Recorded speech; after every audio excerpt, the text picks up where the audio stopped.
Tanakwe, Talofa, and good morning to you people of the internet, and welcome to the Gamers Table, where my friends and I get together and we discuss games, memories, and banter. And today on the show, I've got my good friend Prince Old PJ from The Pilot. This is the second time we've been recording this. Hello, people. Yep. And I've also got two other really good friends joining me, so Skellingtons. Hi. And Dragrain. I'm still bottom of the description, apparently. Yeah, he's still bottom of the description. Hey man, I earned my place here. True. How? I was the third one in this call. That's how I did it. Alright. Well, today on the episode, we're looking at our favourite strategy games. So, we're taking a look at those games that captured our imaginations and whisked us off to alternate realities throughout history and into the greatest realms of fiction and put everything, the face of it, right in our fingertips.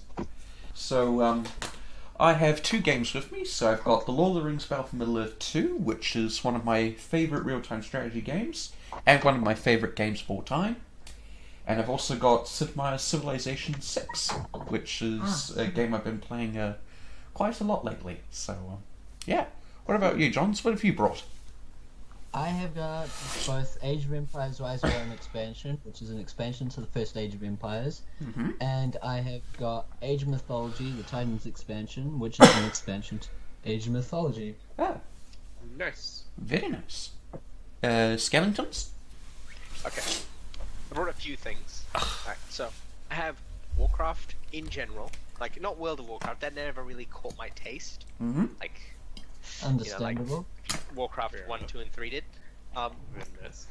I have Dota, which is really just a spin-off of Warcraft 3.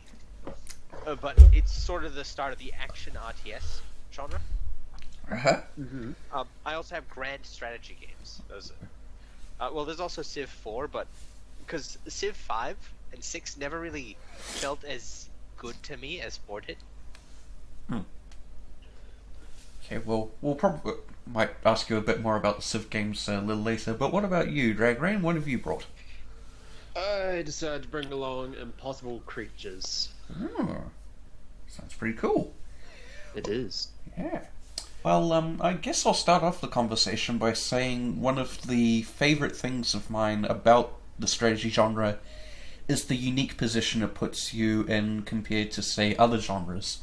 You get that feeling that you're kind of a god when it comes to this world. That everything about your empire is in your hands. The fate of everything.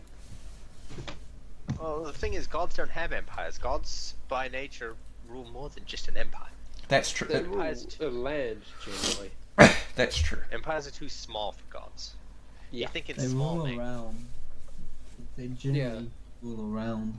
Yeah, but you get the gist of what Like I Zeus rules the sky, and I mean, unless Greek you're mythology. Dionysus, just rule the bodies. Fuck yeah. Yeah.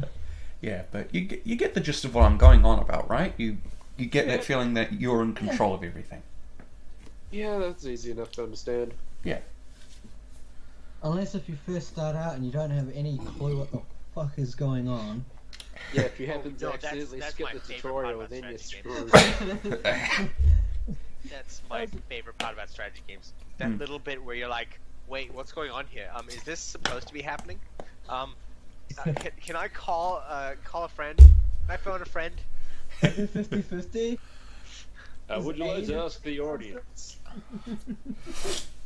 Can I use 50-50? This is a yes or no question. Can I use it? Fine. Computer, take away one random wrong answer. Wait, doesn't that leave me with the right answer? Yeah, no shit. Anyway, back to it. Yeah, back to it. But thank you for that quite funny interlude. But yeah, I do like that general feeling, just like everything's at your control. Which feeling? The feeling of control, or the feeling of I have no idea what I'm doing? The feeling of control. The feeling of control. But both of those are great. It really is. Yeah. You just get thrown in the deep end and have to fight your way out. The When you get best thrown one- in the deep end, and then you see, I've got this. The best one is when you're so used to one strategy game and then you move on to another one and you're like, oh god, this is completely different. Yeah. Yeah, I've definitely felt that way with Civ 6. But, I might actually start by talking about Civ 6. So the Civilization series in itself is a really amazing series, and I'm sure not Jacob, Keshav will confirm that when he talks about Civ 4. But I really, this is a really enjoyable game. Like, a lot of people have given a bit of flack for some of the things that it's done, and yeah, it does have a bit of problems. The AI, for instance. Like Gandhi. Hashtag Gandhi OP.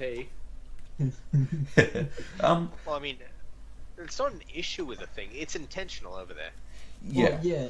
Originally it was a bug, and then it just became a feature. Yeah.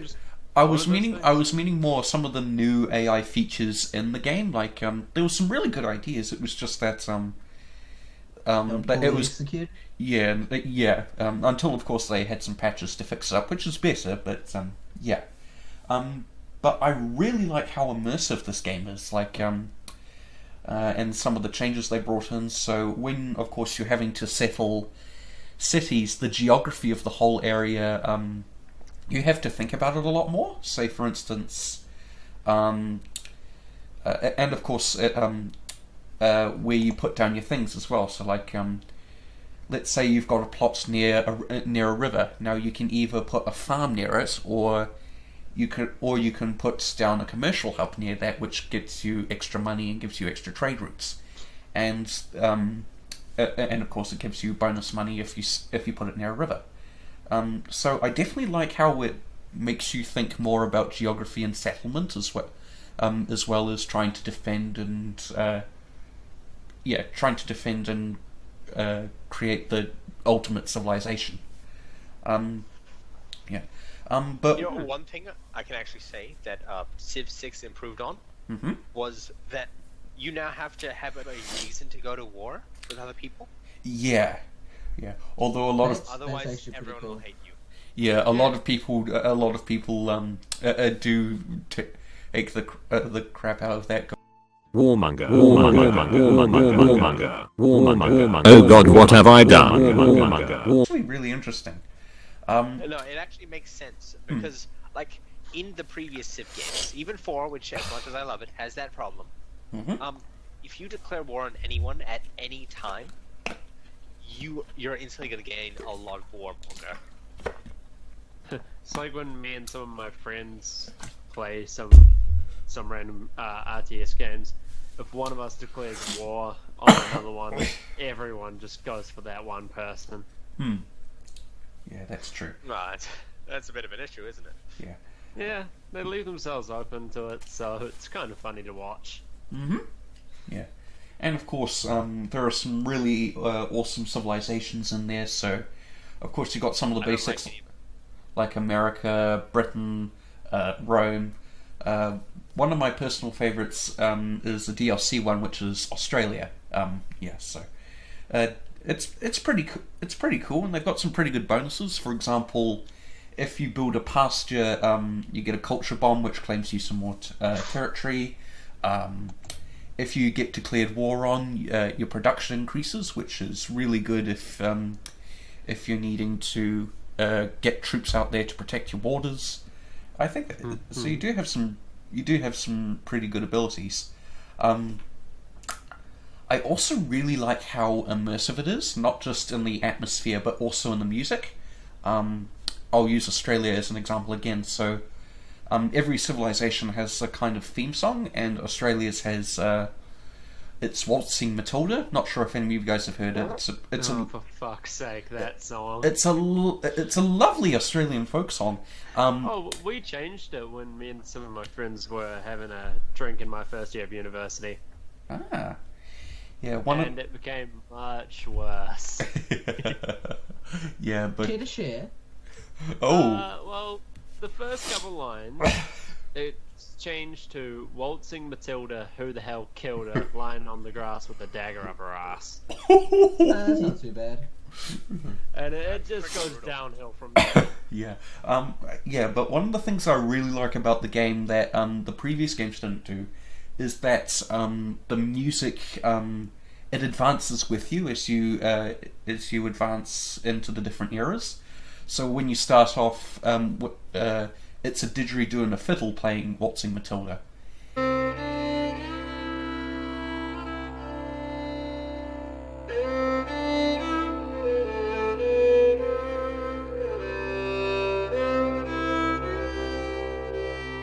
When you reach the medieval era, you get a guitar.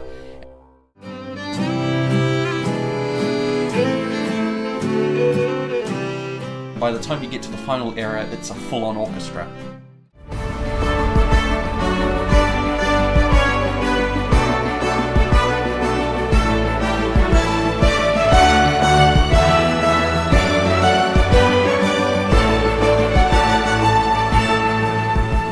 Well, that's Australia only. Because what is it? A lot of the civs, they have that same thing. It's like the music gets more and more complicated, but I think it doesn't get easy to understand. But the further on you go in the game, the more it doesn't change the original music that starts. It just adds more, and like just after medieval, it starts to get a bit cramped. I can kind of see your point there, but I just thought it was a really nice touch, and it was something that I personally really appreciated in the game. But yeah, I really like it. But yeah, I do like how Civilization 6 does make you think more. There are new features. Holy War, for instance, instead of the original version of spreading religion, you can go full out religious combat, which is pretty darn awesome. Yeah, there's another game quite like that. It's called Crusader Kings 2. In fact, a lot of the things that Civ 6 gains is just from Crusader Kings 2. A holy war, you have to have a justification to declare war. Okay. Like a lot of that is from Crusader Kings. Really, it's from Europa Universalis. But I prefer Crusader Kings 2 because Europa Universalis is a grand strategy game. It's about trying to take over Europe. Whereas Crusader Kings 2 is more about you as the current person you are, like the king, duke, baron, count, emperor, as that person attempting to win a crusade. Because the important thing isn't only your ability to, farm properly, make money, and just generally have the bigger army and better strategists. It's about making sure that everyone's happy, because sure, you might have the most money, you might have the best farms, you might have the biggest army, but not all of that army is actually yours. Like, just say you're an emperor. Fact is, you own maybe one or two, maybe 3 or 4 cities. Okay, those are your cities. Every other city in your empire is actually owned by some count or duke, something. Okay. And it's like, if you make enough of them unhappy, they'll go to war with you. That's true to real life as well, though. Yeah, no, it does that's make it sort of the seem. point. Yeah, a dimension of realism. That is pretty cool. Yeah. But okay, look, I'm sorry I shifted completely away from Civ 6. Hey, it's no problem. It's a discussion. Yeah, but I'm gonna say how fantastic this game I'm talking about is more. Had a feeling that was coming. Yeah. Okay. Do you have the gift of foresight? No, I just know creation. Yeah, you know me too well. Okay. So, first of all, I'm gonna talk about how shitty the game is for a little bit. It's a cheap game actually, all things considered. On a Steam sale, you can get it for $10. Alright. But to make it a good game, you need to get like all the important DLC. They release new DLC like every 6 months. Just say. Each DLC costs about half the price of the game without a sale, so it's about $15-$20 per proper DLC. Sometimes $40. Currently, the bundle on Steam is $323, and that Jeez. comes. I think it comes with everything. There's 63 items, so Yeah, Buy me food for a couple of weeks. yeah. No, this is like that's probably like a month's worth of. Yeah, I can eat on that. and that's 15% off as well. Christ. Oh damn. Yeah, I have to get it on a Steam sale. Yeah. Like, and then it's still gonna cost like $150. That's. But you are that is getting like, crazy. you're getting more than 60 items with it, so Oh yeah, no, but yeah, it's all I mean, DLC for makes that sense, game. but still. You're not Yeah. really getting all this stuff. You're getting one game. yeah. And the bits that, I honestly wish they were all there at the start, but that's not how Paradox does it. Paradox are the developers. Every single game of theirs has been, it's a pretty alright base game, but then each thing just adds more. Also, they will all kill your CPU. Like, you get all the DLCs, your CPU will explode. Like, God you have to have a damn. good cooling system. I had to really improve my cooling system. Once I get to, like, once I've been playing for in-game 300 years, you have to get to, like, your cooling system better be like, okay, so these guys want to catastrate everyone in the kingdom. Let's see if they can. They're going to check, by the way. It takes a while. Anyway, but okay. So what makes it good? All right, there's the whole you're playing as a king, emperor, count, whatever, and their legacy. Uh-huh. Like, you can marry your children to other kingdoms. Uh-huh. They won't go to war with you because you're bound by family. You're bound by marriage. You know? Of course. Yeah, and people will Yeah. like you more. It's like you marry your heir to someone else, they're gonna be like, yes, we like you more because that's your heir. It's pretty important. Yeah. Oh yeah. You can also send like your children or people from your court in general just to be raised by people from other kingdoms. There's a risk because, okay, your peasants, they don't properly show up as characters until they revolt, but it'll tell you when they want to. Okay. Interesting. Like, you have to make sure that you and like your court in general have the same like culture and religion as the people, as the peasants, or else they'll get upset because why should you be ruling them? You have nothing to do with them. They're not of our culture. They're not of our religion. What do they have in common with us? So the peasants would feel more like slaves rather than peasants. I mean, it pretty much is like, it pretty much is slavery. It's But- really, but Yeah. Yeah. they feel like there's a bond. Like, Hmm. these are our people. They want what's best for us, generally. Yeah. Okay. Okay. I'm gonna now. Look, I've spoken for a bit about that. I'm gonna talk about the best part of Crusader Kings, other than declaring holy war on an entire religion. Sounds amazing. This is my opinion, but this is the mods. Like, there are some really, really standout mods. Like, the ones that I know change the maps. Like, it's no longer Earth. Okay, top 3. Elder Kings. You're no longer on Earth. You're in the Elder Scrolls universe. You can be an Argonian, Khajiit, Dark Elf, Nord, Brett, And whatever. Tamriel, basically. Yes, you're in Tamriel. Like, it's the entirety of known Tamriel. Like, even Akavir. Yeah. Well, that would be something that Johns Shit. would be into. Oh, you really would. We should Yeah, probably well, share Steam games. I love Oblivion, so. Yeah. Yeah. So there's all that, and they actually changed quite a bit, so that there's not so much hate on other religions, because in the Elder Scrolls universe, religions aren't actually that separate from each other. They all blend together. Ah. Yeah. They really do. So they've modded it so that there's not so much religious hate. Because in the base game, if you do not share a religion with another character, they'll automatically have like a minus 15 of an opinion on you. Yeah. So there's that. Okay. And then there's... Okay. Second best, in my opinion, is After the End. It's post-apocalyptic America. Something really, really bad has happened. 500 years ago to the time you're in right now. Uh-huh. We're pretty much medieval age stuff here. You know, maybe you're gonna find a single working printing press, or a gun, or maybe even a camera. But that's the most you're going to get out of this.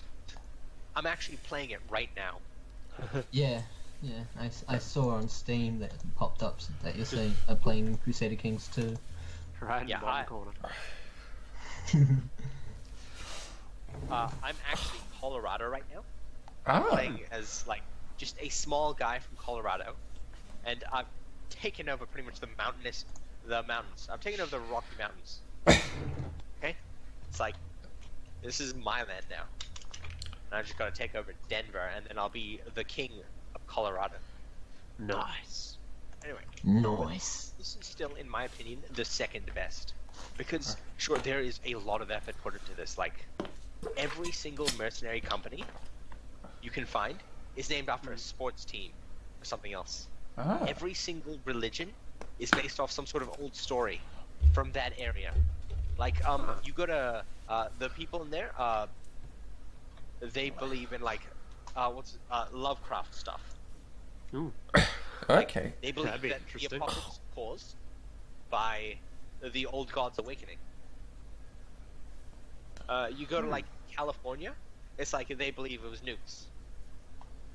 Of You know, it's course. like it never actually says what causes the apocalypse. Ooh. At least it opens to interpretation. Which is pretty cool. Anyway, but that's enough about the second best, in my opinion, mod. In my opinion, the best mod for Crusader Kings 2 is the A Song of Ice and Fire mod. Ooh. This is Game of Thrones, Game of Thrones. Yeah. Yeah. except in Crusader Kings.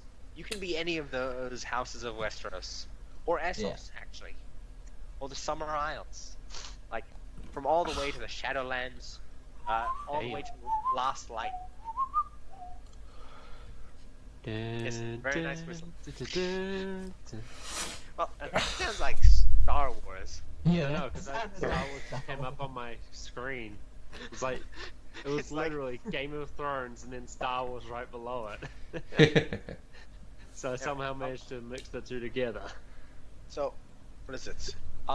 Every time a huge like content patch comes out for Crusader Kings 2, the Game of Thrones mod comes out with their update in like a week, Some good timing. That's pretty good. and the sub mods for it update within like another week of that. Like That's there is a still pretty lot good. of love being It put into shows this. that the mod programmers for that mod like really enjoy making their mod. Yeah, no, you can tell there's a lot of love put into it. Mm. Like Yeah. these people, like, put so much effort into making sure everything is as close to actually happening in the books as possible. Yeah. So it's really a work of art. Ooh. Oh, and this is more for me than for anyone else to know. But there's actually a mod that's being worked on right now, which is the Warcraft mod. Ooh. It's taking the world of Azeroth and just like, there you go. There's Crusader Kings. That's That's pretty. all you need to know. That's pretty. Because they've only just finished the map, and I actually really like the look of that. That's pretty cool. And those are some really awesome mods, Skellingtons. They'd be some pretty interesting ones, and I definitely think a lot of people would probably be really interested in them. So yeah, that is pretty cool. There you go. I've gushed. Oh, in more ways than one from what we can tell. Why? I've gushed in all 4 ways possible. I'm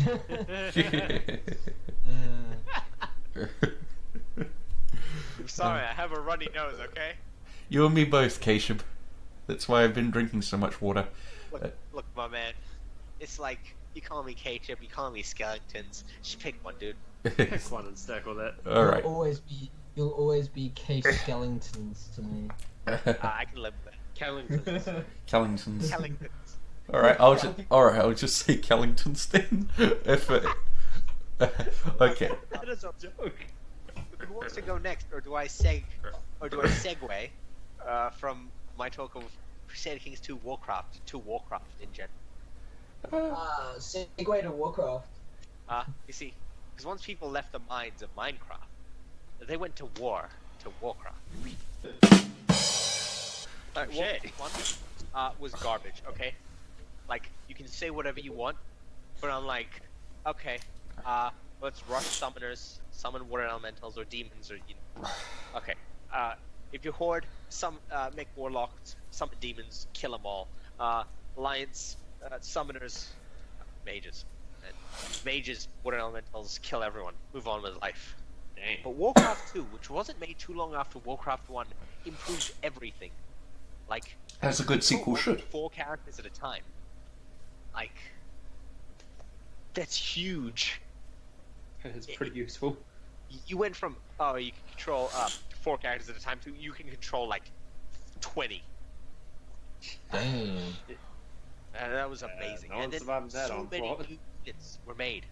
Like, it went from, there are two units that can attack, like, probably melee in a horde, 2 in alliance, and then it's like, each one has their own advantages and disadvantages. Like, Mm-hmm.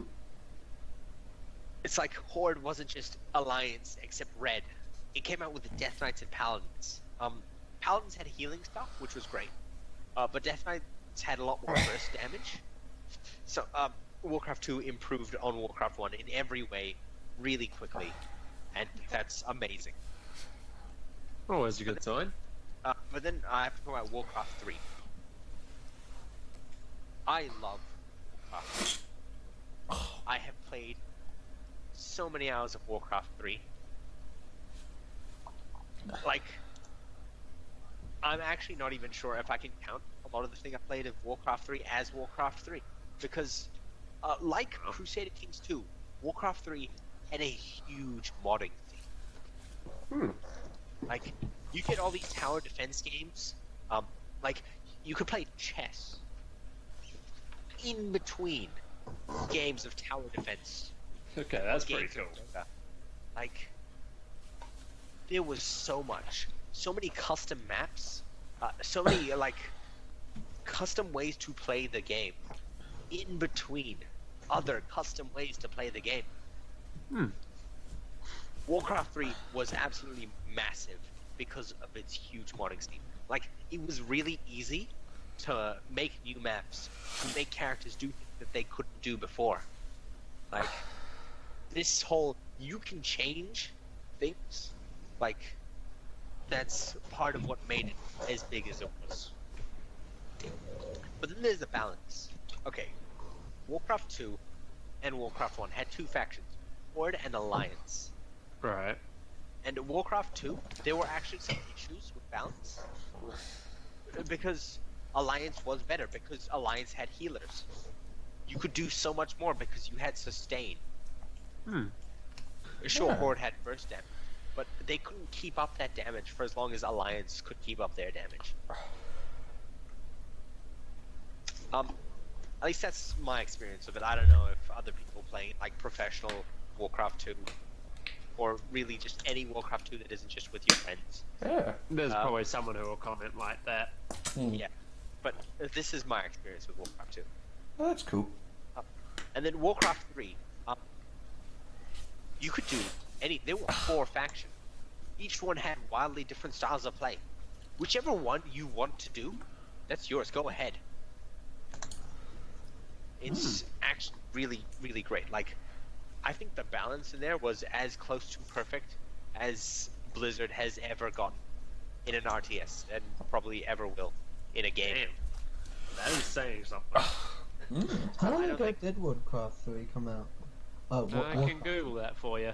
Warcraft 3 was in 2003. Wow. Oh, that's funny, because so the year that after is- Diablo 2 Lord of Destruction. Yeah, no. It came right off- Warcraft 3, 3rd of July 2002 was the initial release date. Oh, was it? Oh, Oh, wow. 2002. Oh, wow, that came Yeah, out before. wow. Oh, was it? Lord No, was Destruction. Frozen Throne 2003? Frozen Throne was 2004. Oh, hold on. Oh, yeah, now we're all... Always important to do your fact checking. Yeah, Yep. no, it's pretty fun to do. Still, 2002, it's held up pretty well. Oh, yeah, no. It's like, I actually still boot up Warcraft 3 every once in a while. Yeah. I think a part of it is because they've done a lot of visual updates. Like every year they'll come out with this. Oh, you can now use Warcraft 3 on new computers. You can use it on widescreen computers and all that. Yeah. Well, that's pretty cool. The interesting thing with Impossible Creatures is it came out early 2003, and it's been relatively untouched. Oh. Like, there's definitely a community there for it, and people on the Steam Workshop. I think 1 or 2 people have made a couple mods for it, but they don't work that great. And there was only ever one DLC, which added in more creatures for you to use. But people are still questioning if such a successful game will ever get a sequel to it. Because Steam rated it a 9 out of 10. Which is actually kind of impressive. That does I mean, sound what- impressive. Other than a visual update, what more could you do with Impossible Creatures? Well, the main premise of Impossible Creatures is taking 2 existing animals and making hybrids of them in some way to create yourself an army to fight. To create the But- deadly walrus lion. And the actual sad thing about that is neither of those animals are actually in the game. There's no walruses and there's no lions. So one thing you Wow. can see in a sequel would be a vastly expanded Wait, reach what? of animals. There are no lions in Impossible Creatures? No, there is tigers, there is piranhas, there is gorillas, there's multiple different types of arachnids. How do you forget lion though? Mountain lion. It is there. A mountain lion, yeah, but if you want like Yeah, but the mountain full, lions- It is a lion. It's yeah, technically it is a lion, but it's actually a cougar. So you also get things like zebras, chameleons, bulls, panthers, cobras. wolves. You get a giraffe too. Do you get Skull. Oh wolves? my god, install wolves from Minecraft. Come on, This guys. came out in Get original. 2003. Yeah, we You all know Minecraft came out 2,000 years ago. Funniest thing, one thing that I love the most with Impossible Creatures is you can literally make land sharks. That is sharks that have legs and can go on land. Well, you want to hear something really funny? Captain Sparkle said, "Hummingbirds are the sharks of the sky." Yeah, I saw that. Wait, maybe they He did also one- he also asked if owls are birds. Oh, they must have finally gotten the walrus in there because there's an IGN picture of them. Ah. So Still wait, no I'm lions. right. Still not major Yeah, lions one of the though. bonus enemies are- no, mountain lions are lions, guys. Come on. Technically a cougar. They're felines. Yeah. Okay, we'll leave that felines. Got lion on it. All right. Yeah, I still think that if they ever did make a second Impossible Creatures, it could do with graphics update, definitely a little bit of an interface update because some of the things are most likely and very probably outdated, as well as a much wider range of what kind of animals you can use, and maybe just Oh, like yeah, there are. as a thing they could put in it, like maybe as a thing they could put in it, like instead of using 2 at a later point in the game, you could potentially add in a 3rd. Like that would be an interesting little feature to see. Ah. There are 2 DLCs from Impossible Creatures.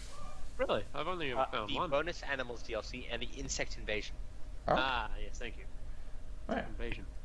Yeah. I actually have to check which one I have. Yeah. 'Cause I Um, think I have. I personally haven't played Impossible Creatures, though I have seen Adam's Let's Play of it. Yeah, still yes. working on that 3rd episode. Yeah, yeah. Do check it. Do check it out. It does look like a really cool game, but one of the things I really like about it, having seen his footage, is the style of the game. Like, the style was actually carried over for another game because Relic, who created Impossible Creatures, also did another one of my favorite real-time strategy games, Company of Heroes, which is World War II focused. It's really good, but yeah, I don't have it with me. But it is a really good game, and yeah, I do really like seeing that style of where Relic came from before they switched the animals for the war. I'm just double checking later if this actually comes with the DLC because I'm not sure if it does. Yeah. Well, worth a It check. should. Hmm. I'm pretty sure it does. Oh, listen to this comment someone put on it. It's like, this game is awful. You don't breed creatures. You just pick body parts from different animals to make mutants. Oh, for goodness sake. No shit, that's kind of How shown did- in the goddamn cover picture. There's Yes, but literally a how scorpion did- with the head of a tiger. How did they get those body parts in the first place, though? They would have had to breed. It's actually really cleverly explained in the game that the character you play as, Rex Chance, his father is the man who helped create the devices and laboratory equipment that bring the impossible creatures to life. And the way he does that is by collecting DNA samples and genetically coding it to grow within a certain amount of time to fight for them. And it's insane what some of the characters you end up fighting actually pull off against you. And there's a definite difficulty curve in the goddamn game. Ah, not too steep, I hope. Well, usually it takes a few tries for the first one. The first mission is usually the quickest, it doesn't take too long. Second mission, you can expect a fair few tries because you're dealing with the guy who likes to get stronger, like more physical damage creatures out. Uh-huh. And then each villain that you face has their own preference to what sort of category of creatures they use. Mhm. So you got your normal land-based ones, you can have ones which can fly, and ones which can only be spawned in the water, but you can make them go on land if you want to. Yeah. That is pretty cool. It is quite fun. Yeah, really cool little mechanic there. Yeah. Yeah. Well, I guess I'll move on to my other game, Lord of the Rings Battle for Middle-earth 2. And I actually have a real history with the series. I was a really big Lord of the Rings fan when I was a bit younger. And my cousin let me play the first game on his laptop when I was when the family was over at Grandad's, and I really enjoyed it. Then I managed to get a copy of the second one when I was 10, and I absolutely adore it. It's a fantastic game. Yeah, there are a lot of things I really love about it. It does everything a sequel should, improving the gameplay as well as taking what made the original great. For instance, the first Battle for Middle-earth focused more on the plot of the Lord of the Rings trilogy. So for the campaign, you focused on the journey to Mount Doom, all the key battles at Helm's Deep and Minas Tirith. For the second one, the campaign mainly took part in the north of Middle-earth, so you actually get to see more of Middle-earth that you didn't get to see in the films. This, of course, was made before The Hobbit, I should add. So you get to see Mirkwood, you get to see Dol Guldur, you get to see Erebor. This game is really rich with Lord of the Rings lore, and I love that. And I love that. Like, there's more to it than just, you get a section of the film and then just put it on the screen. It's really rich in lore, and you get to see a little more of the story than just the Fellowship traveling. So what you're saying is we get to see the book on our computers. Well, It's a well, visual novel. yeah. But it is really fun. So like the original, you had Gondor, Rohan, Mordor, and Isengard. Yeah. So Were the those the separate kingdoms you could play as? all four, and but for the Men of the West, that was combined for the second game, and they added in the elves, the dwarves, and they added in the goblins as an extra evil faction as well. And so there were some pretty awesome, unique abilities. For example, the dwarves have a unique building called the Mine Shaft, which is their main resource center. However, you can also use it to travel around the map. So, say you have a little outpost somewhere. If some enemies started attacking, you could instantly send some troops in and launch a counterattack. And I thought that was actually a really cool little thing. Well, here's my question: what are the differences in playstyles between these separate kingdoms? Good question. Well, all of them have their own differences to a degree. Some of them are. Have you played all of them? All factions? Have you Yeah, played all? I've had a I've had a really good play of all the different factions. So the men of the West are pretty good all round, but their main focus and strength is more on infantry. And they, of course, have some pretty freaking awesome heroes. You've got Gandalf, you've got Aragorn, you've got Boromir, Faramir. Suffice to say, quite a lot. They have some pretty good abilities. The elves, the elves are a bit more of a professional race. They're heavily infantry focused as well, especially with archers. But of course, they have access to creatures like the Ents, and a lot of natural abilities as well. The dwarves, very industrial. They have a lot of siege weaponry, and I guess you could say the same about Isengard as well. There's a lot of strength in siege weaponry. Yeah. And the goblins also have a strength in creatures. You can summon spiders, dragons, trolls, mountain giants. Yeah, a lot of the foul evils of Middle Earth can be summoned by the goblins, as well as, of course, Mordor. And yeah, so you have some pretty decent playstyles throughout, and yeah. Oh, yeah. Yeah. Yeah, and of course it has all the awesome things that you would enjoy if you were a fan of the films, like that fantastic Howard Shore score. I know you haven't seen Lord of the Rings, Callingtons, but I know Johnson Adam will have. It's amazing. It really the music whenever used really suits the tone. Yeah. And again, really rich in lore. Gameplay's pretty good. And of course, all the maps that you can play on are pretty awesome as well. I found myself trying to play in Minas Tirith quite a few times, so yeah, of course. Well, the Minas Tirith battle was my favourite in the entire trilogy. Yes.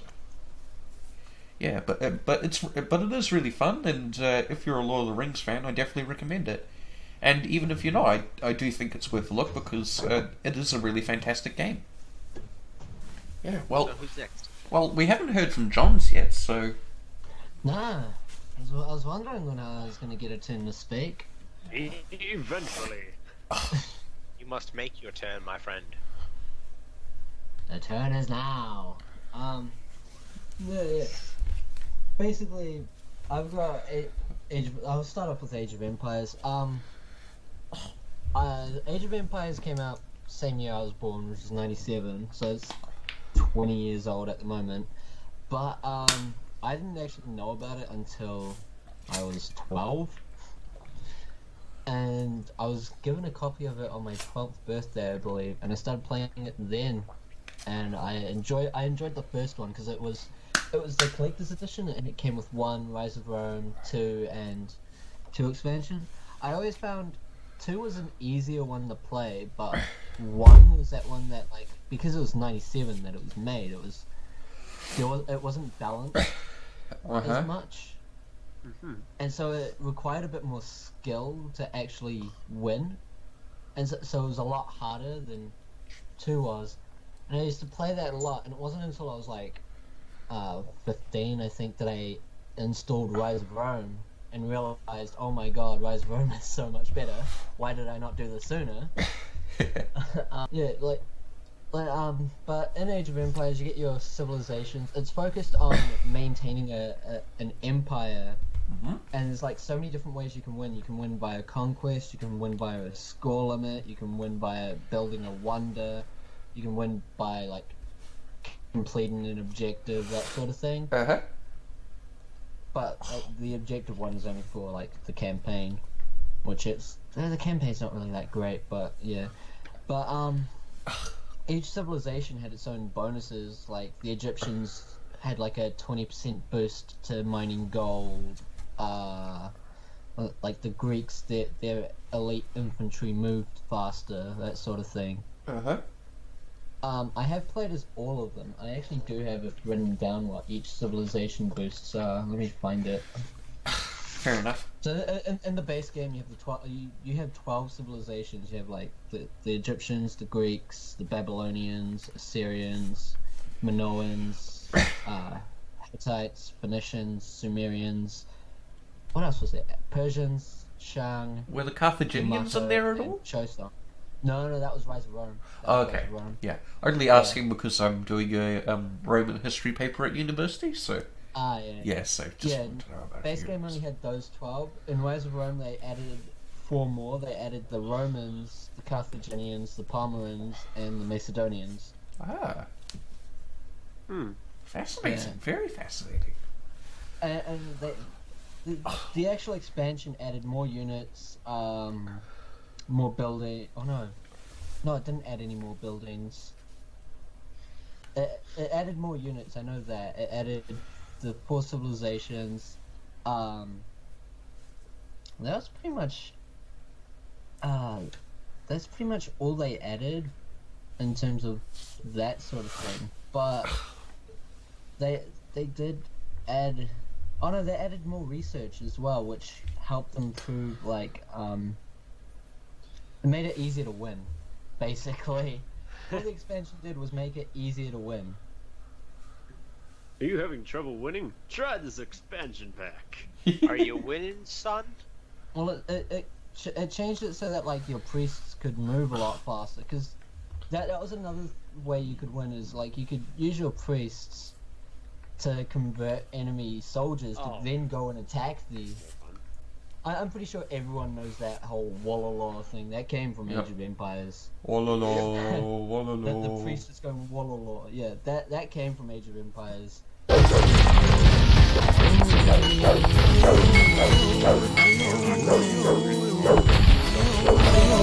But yeah, I loved playing Rise of Rome when I installed it, and I still play it to this day. Actually, That's pretty cool.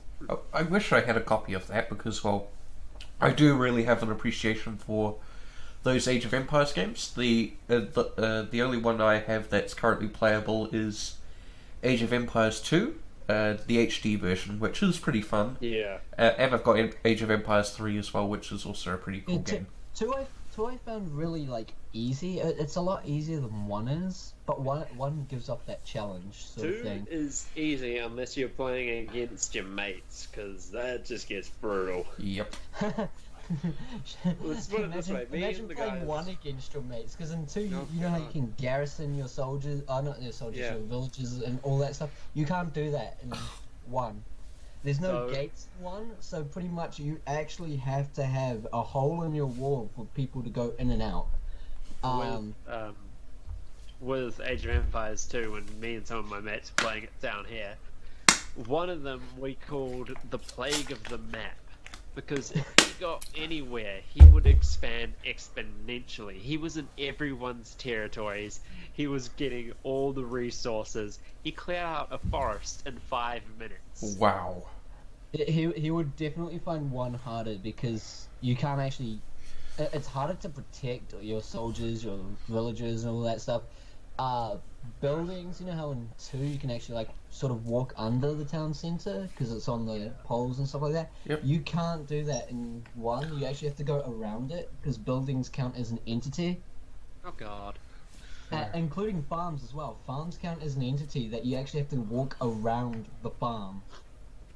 It's so much harder, but at the same time, it's siege weapons are so overpowered in 1. Oh, wow. I've They are seen what they so can do with Age of Empires 1. That is very OP.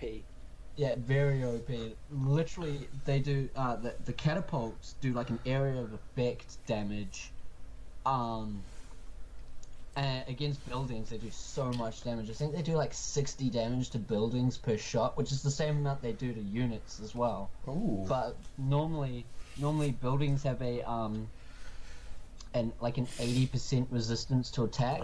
Siege weapons, nah, that resistance is gone. Well, that's sort of the point of siege weapons, isn't it? Yeah, that's the point of the siege weapons. And the war elephants are so amazing war elephants as well. It's sort of similar to the siege weapons, but they did have that fucking the building still had the resistance, but war elephants could actually do trample damage. One of my biggest problems though is that there was no way to stop your units from accidentally hurting allies if they did like area of effect damage. Oh. And so you could accidentally kill, say, an ally's villager that's just walking past while you're attacking an enemy, say, like a storage pit. You could be attacking that, and an ally's villager walks past, they get hurt, and then all of a sudden your ally goes, nah, you're now our enemy. Huh. Brutal. It is really brutal. Keshav, just on a side note, I went into Impossible Creatures and made something to satiate your lion walrus hunger. Yes, Look at the chat. deadly walrus lion. Ah! Yes. Thanks for The sharing. head of the Truly lion, the head devastating. of the walrus, the body build of a walrus, and the tail of a walrus, with the legs of a lion. Truly the most dangerous creature in all of creation. Looks so goofy. Yeah, it does. It's just like with how like low res it is. The walrus has anime character eyes. Just a serious face. Let's segue on to Age of Mythology. Yeah. Please do. So Age of Mythology was another one that I played. I discovered that when I was 12, just like the other one. It came out in 2002, so it's 15 years old now. But what this one did differently to what Age of Empires did was this moved away from focusing on maintaining an empire and incorporated having an empire as well as myths and legends and that sort of thing. So rather than, say, advancing from the Bronze Age to the Iron Age, which is what you had in Age of Empires 1, you have like the Classical Age, you have the Archaic Age, you have Heroic Age, that sort of thing. Heroes, myths, legends. But one major feature is that you have gods that you worship. You have Zeus, you have Poseidon, Hades. You can be Greek, you can be Egyptian, or you could be Norse. But I liked playing Titan's expansion because that also added in the Atlanteans. Ah. Each god had their own bursts. Like Zeus focused on infantry, Poseidon focused on cavalry, Hades focused on archers, that sort of thing. Uh-huh.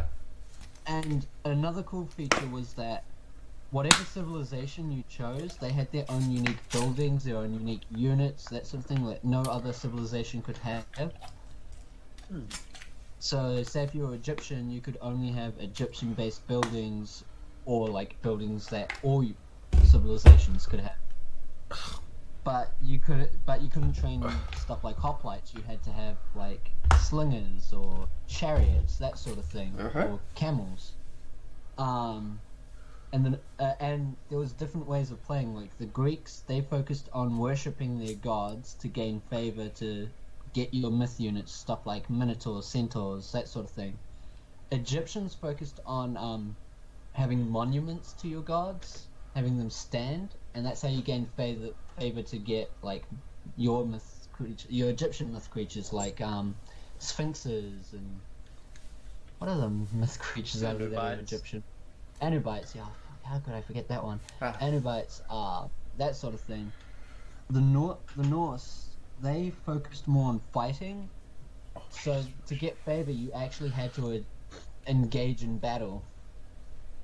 So you'd have to engage in battle before you could get your myth units to engage in more battle. Must kill more, not enough death. Need blood for the blood god. Lol. And then the Atlanteans, they focused more on having like town centers sort of thing. They focused on you being more economical before you could get your myth units and stuff like that. But one cool thing was that before you could advance to the next age, you had to choose what minor god you wanted to worship. So you could choose, so say you started off with Zeus, and then you advanced to the second age, you could choose between Athena or Hermes. Ooh. And then when you move on to the third age, you have to choose between another two minor gods. And then the last stage, you have to choose between another two minor gods. And each minor god provided a myth unit, mythological researches, boosts to certain units, like, but you had to research the technology first. Say like Hephaestus, he had a technology that made all armory improvements cheaper. Yeah. So rather than costing say 200 gold, 200 food, it went down to like 50 food, 50 gold. That's pretty cool. Dionysus made everyone get pissed. Dionysus also provided hydras as well, which was Ooh. those things are more powerful than Colossi The apparently. real life of the party right there. Yeah. But each civilization had their strengths and weaknesses. Like the Egyptians. What are the Egyptians' weaknesses? Imagine like if for the Atlanteans, one of their minor gods was Aquaman. They have Oceanus, so Yeah, what's the difference, you know? yeah. It's not like Oceanus isn't just Aquaman. Okay, Yeah. Here we go. guys, let's look at this from like a theological perspective. Oceanus, when was the last time you heard of Oceanus? Recently. Just this conversation today. Before this conversation today. Like in myth. When was the last time you heard of him? Anyone else hear those crickets right now? Exactly. Here's the thing. Well, yeah, because Last time you heard of Aquaman? Pretty much every other day. yeah. When have you heard of Oceanus and Aquaman being in the same building? Fucking time. never. Never. That means they are the same. They might Oh my god. I mean, have you Right. ever seen me and Adam in the same? Oh wait, we're not the same person. No. but I have seen you guys in the same place. As have Exactly, I. So then we're not the same person. It's proven that we're not the same person if you've seen us. Yeah. I think that's all I can say about those games. I mean, they have their flaws and whatnot, like Age of Empires being a 1997 game, that sort of thing. Age of Mythology did have a few bugs. The one that I found when I first played was when you create a scenario, you can place units, you know, do all sorts. You can edit all sorts of things in it. But one thing when the base game came out was that whenever you tried to change the diplomacy between two teams, it'd crash. Hell of a bug. Hell of a bug. They patched it. They patched it properly. But one of the interesting things for me going between Age of Empires, like it map creating and Age of Mythology's map creating was that in Age of Empires you had like every unit that you could select from. So like say the Axeman, which is the upgraded clubman, he would be there. But in Age of Mythology you couldn't have a champion hoplite. You actually had to set specific triggers to activate as soon as the game started to have your champion hoplite. Ah. Damn. And you could change the lighting in Age of Mythology as well, which was pretty cool. So you could have it like a nighttime battle, a daytime battle, that sort of thing. Get that mood lighting in for when Dionysus kicks that party off. Right. So, I'm pretty sure that's all I can say about those games. I mean, doing Gamers Table, I like to just come up with what I want to say on the spot, sort of thing. So yeah, fair enough. trying to think of this is like Okay. I'd be here for hours if I wanted to mention every single detail about these games. So yeah, Yeah, fair enough. that's all I can think of. Yeah. A bit of a segue here. Okay, so I was on Steam and it recommended me a game. The only reason it recommended it to me was because Skellington owns it. Deep Space Waifu.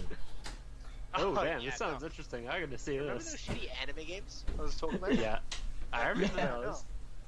Like, That was one of them? yeah. Yeah, it's fun. Well, time for me to buy it then. Yeah, everyone loves shitty anime games, right? Oh yeah, you can't deny that. Does Honey Pop count as a shitty anime game? Yes. That And counts yes. as a porn simulator. It was more of a puzzle dating sim. Which led to porn. Well, yeah, but still. Come on. It didn't lead to, it started as. Everything else was just... True. Filler. Wow, I just found a really awkwardly titled game here on Steam. It's one that you want, K-Ship, RimWorld. I don't remember this one. Yeah, it's just like, one friend wants this game. Wait. Hold up. It actually looks kind of Recent interesting. update to that game that I was saying that is recommended to me because of K-Ship. Recent update, 9th of August. New girl, the streamer. Arouse Chan, the streamer? I don't Oh, see a yes, problem. RimWorld. Yeah, no, what is it? Actually, a lot of my friends want that game, as it turns out. Alright. Oh, I just found a shitty anime game. Well, what I think is a shitty anime game. Myself. It's one that you want yet again. The size Also, how would you guys you guys feel about getting Battlegrounds as a game that we could play together? Play around that- Battlegrounds. A long while on my part. Well, yeah, fair enough. Wait, no. What game was it? Play around Battlegrounds. No, not you. Adam was talking about another game that I. Oh. Oh, the one that came up in my recommended. VA11 Hall A Cyberpunk Bartender Action. Oh yes, that one. That's- That So actually looks pretty cool, to be I honest. know. Look, okay, I'll admit, I have a really weird stuff, but a lot of the games that are on my wish list, I won't say all because I'm 100% sure most of my games on my wish list are garbage, but a lot of them are actually good games. Yeah. From the look of I your have watch list. stuff from my friends saying, yeah, these are good games. Huh. Yeah. Well, that's cool. That's cute. Alright, So, well, this is the reason for my wish list. alright, well, I'm back now, Oh so... shit! So... Oh my god, I accidentally created my own kingdom. And Oh no. What is it? I was one of my brother's vassals, so I was working for my brother. I'd support him in everything. And then, so what is it? I declared war on this other place because they were really trying to take over our kingdom. Like, this is our family's kingdom. We raised this kingdom from ourselves. Look, I can't let them take it. And then it's like I declare war on them so that they can't kill us. And then I actually take over their lands, and now well, I've got my own kingdom, and my brother's got his kingdom.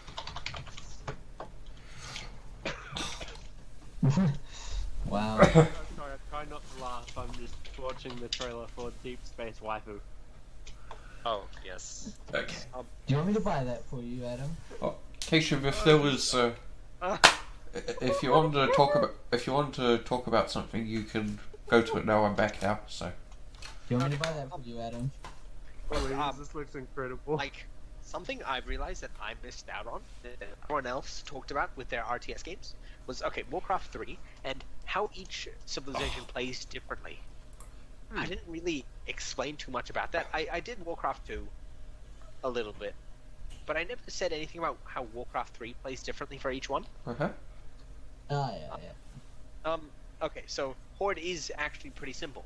It's very good at attacking. You can turn your peons, which is the Horde generic unit, into, like, fighters. Like, they'll fight for you. They hit harder than any other generic unit. But that's about it. Horde is very good at turning all of its resources into fighters. Ooh. Like, they've got really cheap units, so they can spam everything a lot harder. Uh-huh. So that's, like, the Horde's thing. Zerg from StarCraft, Horde was pretty much turned into like a lighter version of that. Okay. Oh wow. The Alliance is actually pretty much just military. You have to make a large army of mostly the same thing, and they'll give bonuses to each other. Uh-huh. You have to focus a lot on your formations, depending on how your opponent plays. Yep. Then there's the Scourge. Scourge is my favorite, so I can say the most about the Scourge. A Scourge is your workers, which are cultists, you don't actually need to focus on them too much, because once they start building something, it'll automatically start building without the workers having to be there. Uh-huh. Some powerful ass magic. Yeah, no, they summon their buildings from their necropolises. Oh, that's pretty useful, to be honest. Spirits. Yeah, so there's the thing. There's no proper building. They'll turn it into that, and they don't need to focus on that. You can just put all of your workers on gold mines, and that's it. That's pretty You'll useful. just have one. Okay, build this, build that, and then you'll just move on. Anyways. And then Night Elves. I've actually never played Night Elves. I've never played against Night Elves. I haven't ever played the Night Elf story mode, so I have no idea how Night Elves work. I'd love to I say I forgot, do. I forgot to mention Age of Mythology that the Norse, they don't use villagers to build. They use their infantry. Huh. Just occasionally talking about that unit needing to be like they don't need to be nearby. It just reminded me of that.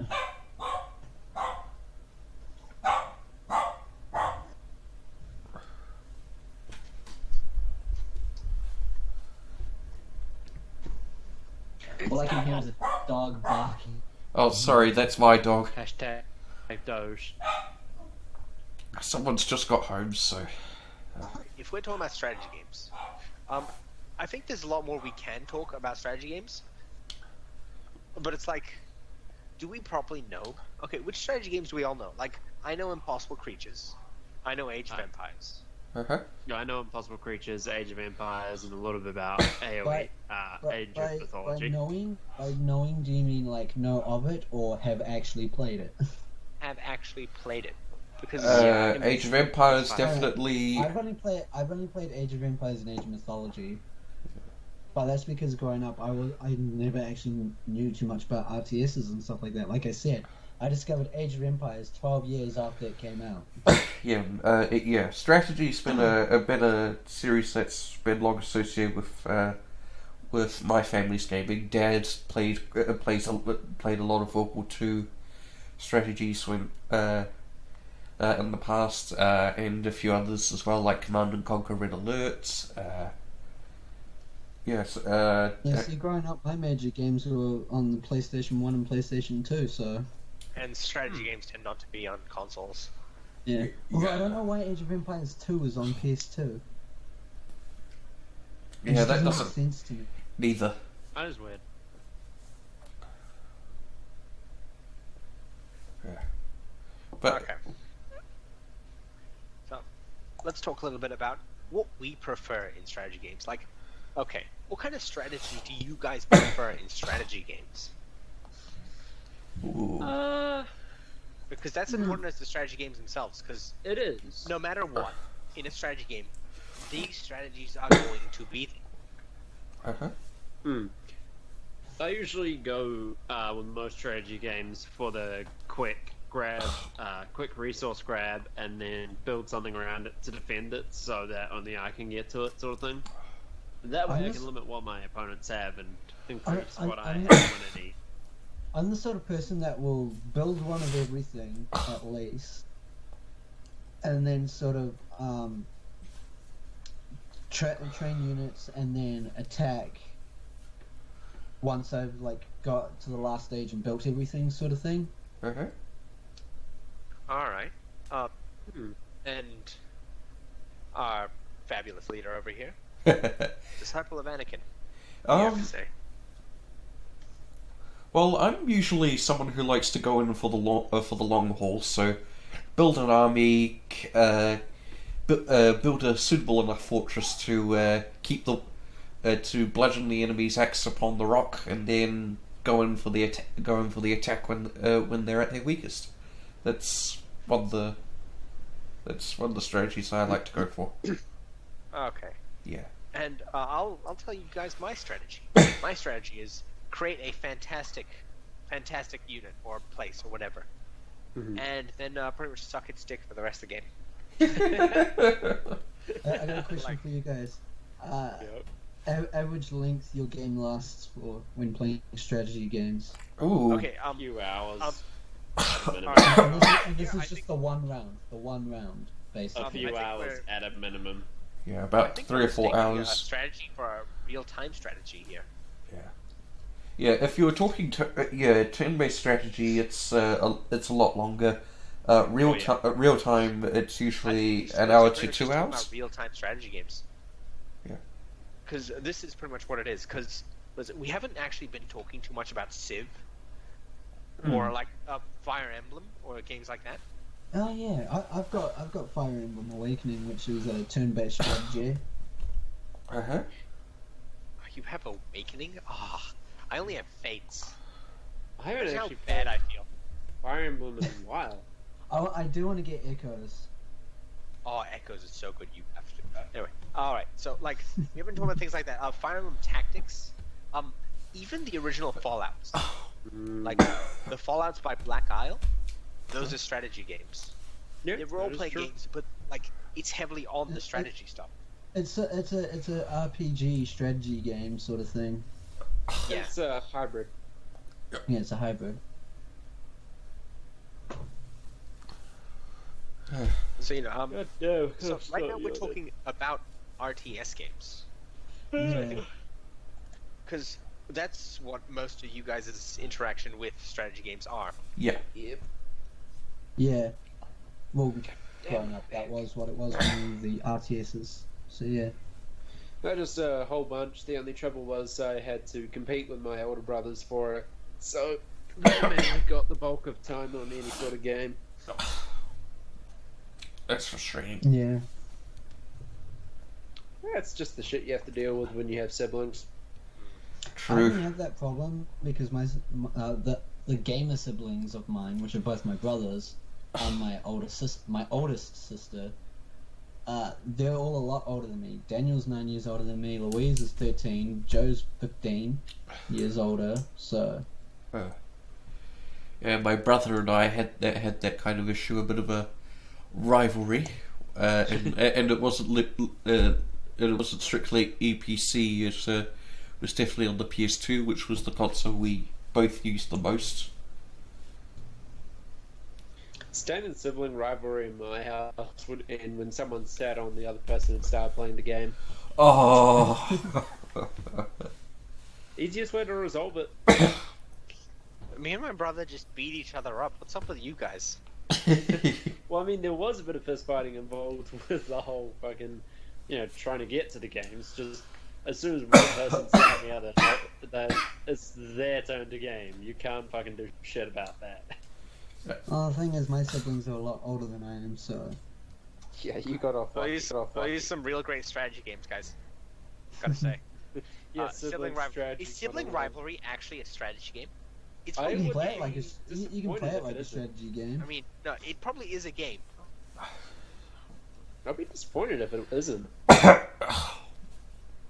If it isn't a game, I'm we searching need it to up. make it. Sibling rivalry. It's a board game. Hey, legit. Yeah. Huh, Would better than nothing, to be honest. Sibling games rivalry. like Risk count Good as strategy games? Eh? Yes. Technically, yes. Yeah, Risk is another one that I play. Yes, Risk is a strategy. A lot of tabletop games are strategy games. Okay. Monopoly is Sibling technically a strategy game as well, Monopoly is the ruiner of friendships. but it's no, technically a Monopoly strategy is- game. Yeah, it is. Okay, so I'm gonna explain more about sibling rivalry because we were talking about that Go. just now. Okay, so Yeah. it's designed by the same person who made Magic the Gathering. Oh, shit. Oh yeah. It's actually a really simple game. Huh. Okay, so there are looks, faces, tickles, ouchies, and teases. Those are the 5 different things you do to your siblings. Sounds about right. And you will roll 5 dice. All of the ones are gone.